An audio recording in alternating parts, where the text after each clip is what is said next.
Un hussard, c'est à l'origine une troupe hongroise. Ils viennent de Hongrie. Ça date principalement de l'Ancien Régime.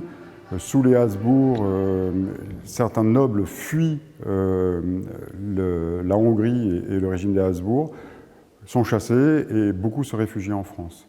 Un hussard, à l'origine en Hongrie, c'est un homme qu'on recrute, un homme pour 20 arts. Voilà. Et on en fait très souvent un cavalier pour défendre la seigneurie, la région. Les origines du régiment, c'est le comte Ladislas de Bercheny, qui trouve refuge auprès de Louis XIV à cette période-là, et qui va se battre dans toutes les campagnes, les dernières campagnes du régime de Louis XIV. On veut renouveler une cavalerie, on veut passer de la chevalerie à une cavalerie moderne. Louis XIV puis la Régence, ils vont essayer les hussards. On trouve que c'est un type de combat qui convient bien, puisque les hussards hongrois ont l'habitude de se battre un peu comme des bandits, un peu comme des voyous. C'est un combat asymétrique. Et donc on va chercher à avoir des troupes légères de cavalerie qui vont faire des actions, des coups d'éclat, des actions derrière l'ennemi, des actions sur les ailes, ou bien de l'embuscade, de la reconnaissance, voire des estafettes.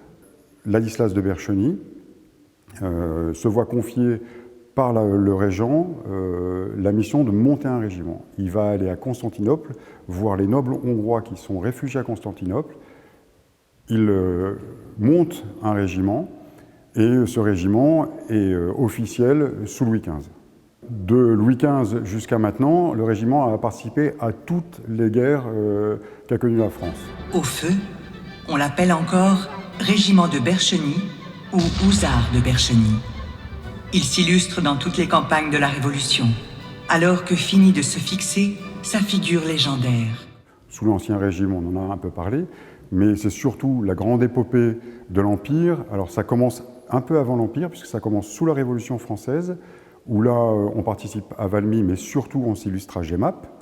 Et ensuite, il y a le consulat et le Premier Empire. Et sous le Premier Empire, on va participer à toutes les campagnes. On s'illustre particulièrement à Eylau, et on va faire les campagnes d'Espagne, on va faire absolument toutes les campagnes du Premier Empire.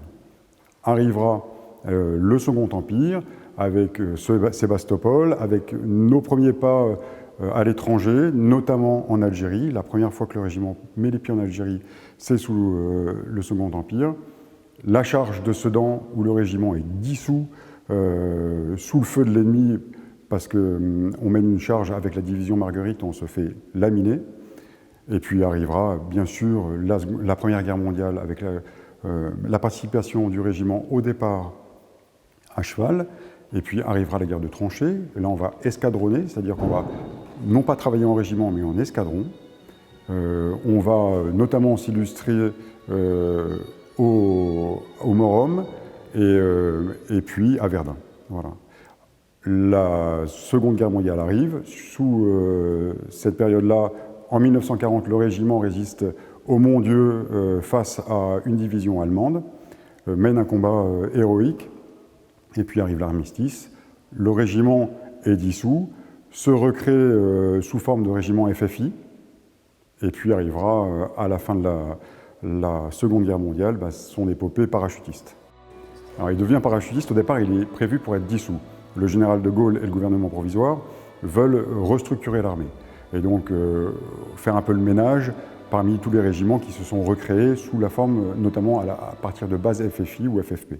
Et donc le colonel de Gâtine, à l'époque, commande le régiment qui est à Constantine, et il connaît bien parce qu'il s'est battu auprès du maréchal de Latte de Tassigny.